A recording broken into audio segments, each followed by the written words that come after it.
Para jamaah sekalian yang dirahmati oleh Allah Subhanahu wa taala, jadi yang pertama ini macam-macam nafsu menurut Al-Qur'an adalah yang pertama adalah nafsul mutmainnah, nafsu atau jiwa yang senantiasa tenang dalam beramal soleh.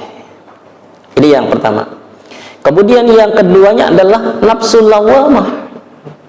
Ya, Allah Subhanahu wa taala berfirman dalam surat Al-Qiyamah, di situ dikatakan la uqsimu biyaumil qiyamah wa la uqsimu bin nafsil lawamah. Bersumpah dengan hari kiamat dan bersumpah dengan jiwa yang menyesali diri. Jadi nafsu lawamah ini tahu kan kebaikan, tapi dia mengulur-ulur kebaikan. Ada waktu nih sholat duha, tapi dia terasanya berat sekali. Ada waktu dia sedekah, tapi diulur-ulur sekali. Para jamaah yang dimuliakan oleh Allah Subhanahu wa taala, ini adalah nafsu lawamah. Nafsu lawamah inilah jiwa yang menyesali dirinya. Dia tahu akan kebaikan, tapi tidak segera dia laksanakan. Kemudian yang selanjutnya adalah nafsul ammarah bisu, nafsu yang mengajak kepada keburukan. Ya, dikatakan wa ma ubarri'u nafsi innan nafsa la'ammaratun bisu, gitu ya. Dikatakan ini adalah kisahnya Nabi Yusuf alaihissalam, aku tidak bisa berpas dengan nafsu ini. Ya, sesungguhnya nafsu yang mengajak kepada keburukan itu adalah akan senantiasa apa?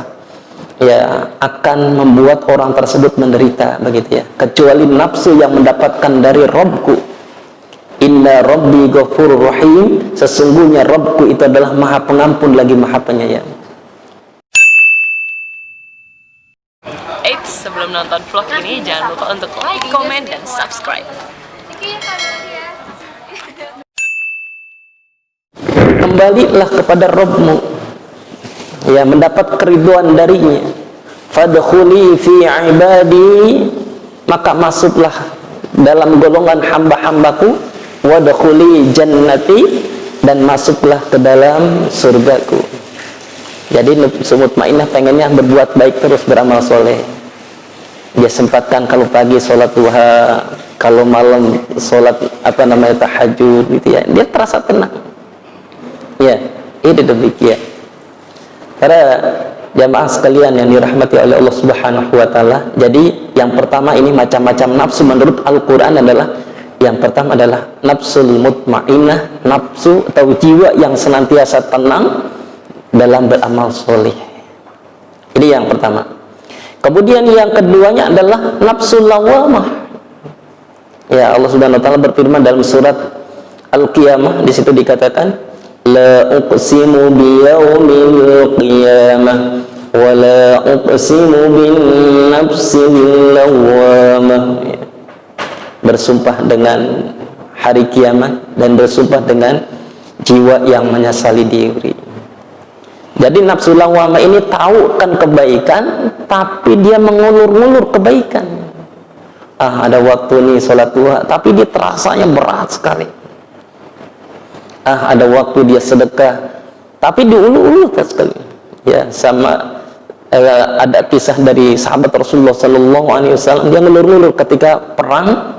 Nanti aja berangkatnya, nanti, sehingga dia ketinggalan. Ketika sudah ketinggalan, ternyata dia menyesal. Aduh, mengapa saya nggak ikut?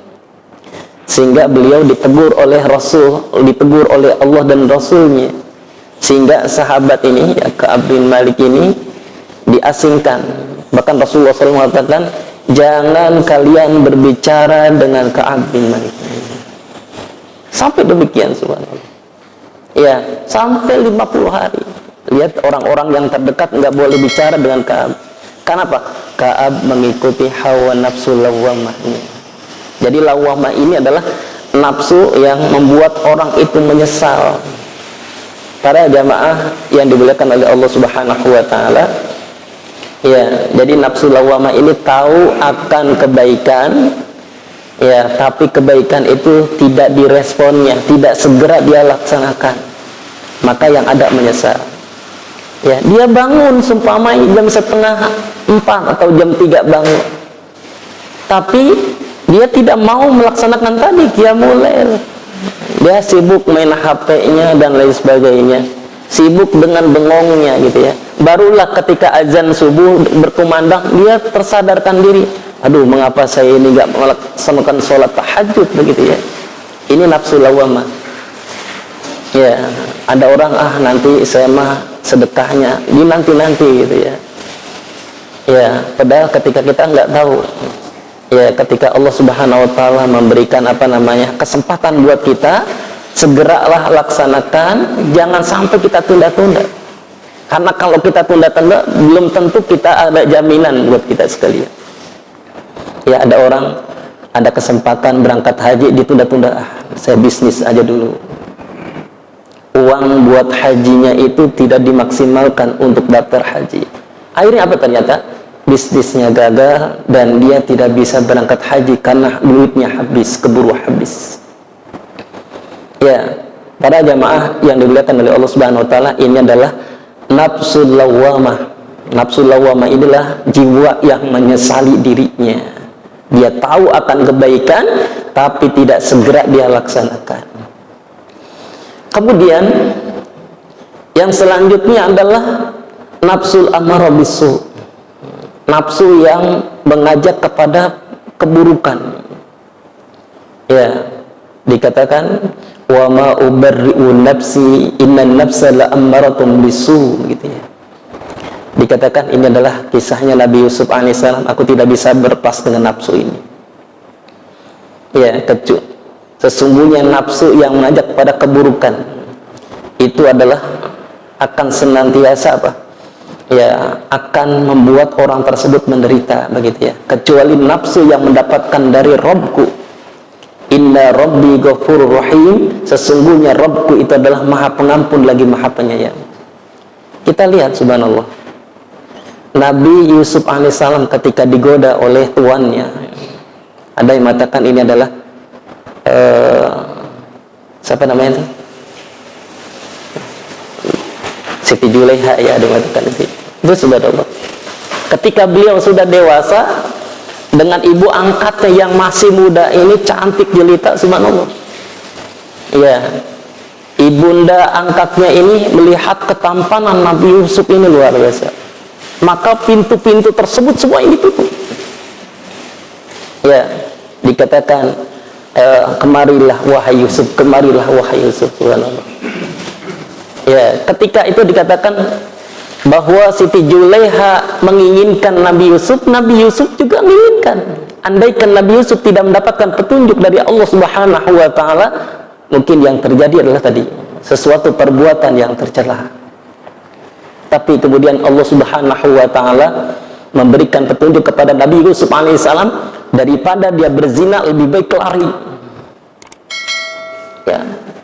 Padahal sudah menghindar, dikejar terus Nabi Yusuf alaihissalam sampai ke depan pintu. Ya, di depan pintu itu baju yang di belakang itu sampai koyak oleh Siti Julaiha. Ternyata di pintu itu sudah berdiri adalah istrinya siapa? Ya, ibu angkatnya itu. Para jamaah Allah Subhanahu wa taala, sehingga kemudian Nabi Yusuf alaihissalam difitnah. Ini adalah anak tidak tahu diri. Dia mau berbuat sesuatu yang buruk kepadaku. Padahal kita sudah merawatnya dari kecil sampai dia sudah dewasa ini. Maka Nabi Yusuf alaihissalam membela. Jadi kalau kita difitnah jangan diem, dibela gitu. Jadi di situ ada saksi. Ya, ada yang mengatakan saksi itu ada bayi, ada yang mengatakan dia sudah balik. Saksinya bagaimana? Kalau yang koyak, ya, bajunya ini gamis Nabi Yusuf alaihissalam ini di depan, maka adalah yang benar Siti Julaiha, yang salah adalah Yusuf.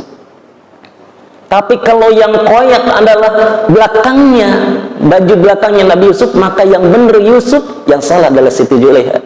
Ternyata pas dilihat adalah yang koyak adalah gamisnya Nabi Yusuf alaihissalam yang belakang. Ini subhanallah.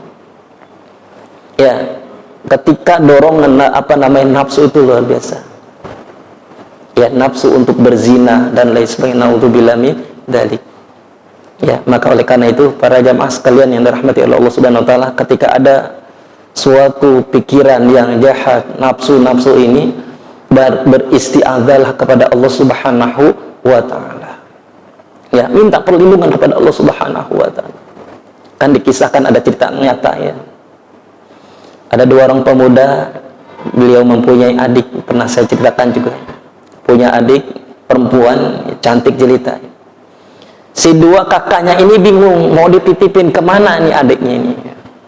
Ternyata ada orang ahli ibadah nih, kayaknya dia aman karena dia adalah ibadahnya rajin, tekun, pasti dia akan mampu menjaga, merawat adiknya.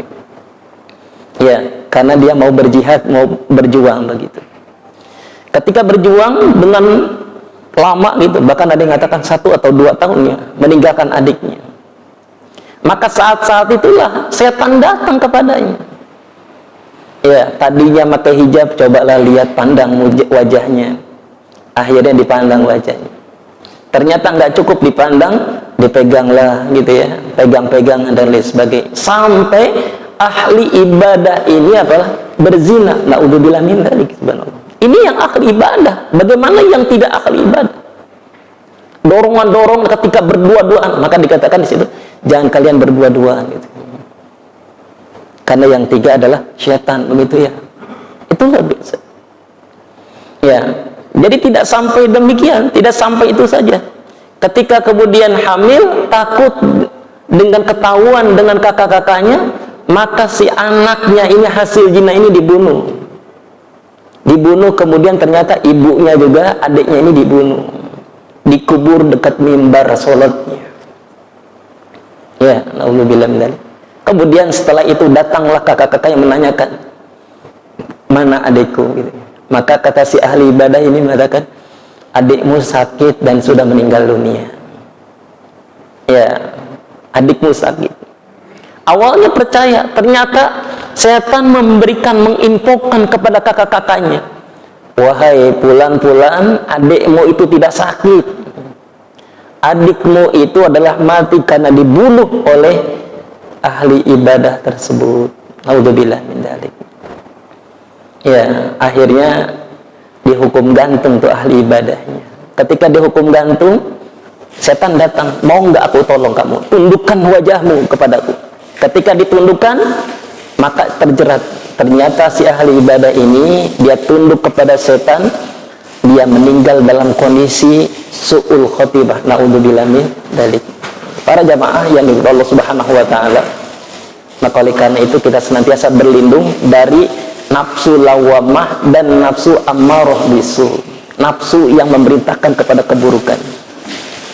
Sebab-sebab hawa nafsu yang jelek ini disebutkan ada 6. Yang pertama adalah seorang ini adalah mengikuti hawa nafsunya, membiasakan dari yang kecil, dari sejak kecil udah dibiasakan. Ya, ini yang pertama.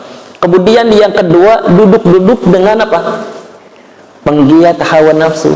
Ikutin orang-orang yang senantiasa mengikutin hawa nafsunya, duduk sama-sama mereka, lama-lama akan apa? Akan ketarik juga. Ya, maka oleh karena itu kita jangan sampai apa? Nongkrong-dongkrong, ya, berbincang-bincang kepada orang yang ahlul maksiat, khawatir kita jadi ikut-ikutan. Kemudian yang ketiganya adalah kurang mengenal hak Allah dan tidak mengenal akhirat. Ini membuat orang mengikuti hawa nafsu ammarah. Dan yang keempatnya adalah kurang amar ma'ruf dan nahi mungkar. Sumpamai di kampung itu ada yang berzina begitu ya. Ya, perzinahan sudah marak. Dia nggak mau tuh, diam aja. Yang penting saya nggak berzina. Kalau lama kelamaan, kalau dibiarkan, maka dia akan terseret juga. Ya. Kemudian yang kelimanya adalah cinta dunia, hubud dunia, membuat orang tersebut mengikuti hawa nafsunya. Dan yang terakhir, tidak mengetahui bahaya mengikuti hawa nafsu. Bahayanya apa hawa nafsu itu? Yang pertama, bisa merapuhkan keimanan. Kemudian akan menghilangkan keberkahan. Ya, jadi hawa nafsu ini, kalau kita ngikutin hawa nafsu, tidak akan pernah bahagia hidup kita. Para jamaah yang dimuliakan oleh Allah Subhanahu wa taala, maka oleh karena itulah berhati-hatilah kita dengan hawa nafsu amarah. Mungkin ini yang dapat kita bahas pada kesempatan pagi hari ini. Mudah-mudahan kita senantiasa berdoa pada Allah, Allah menjadikan hawa nafsu kita nafsu mutmainah yang senantiasa tenang beribadah kepada Allah Subhanahu wa taala. Kurang lebihnya mohon maaf, kita tutup dengan baca hamdalah dan doa kafaratul majlis. Alhamdulillahirabbil alamin.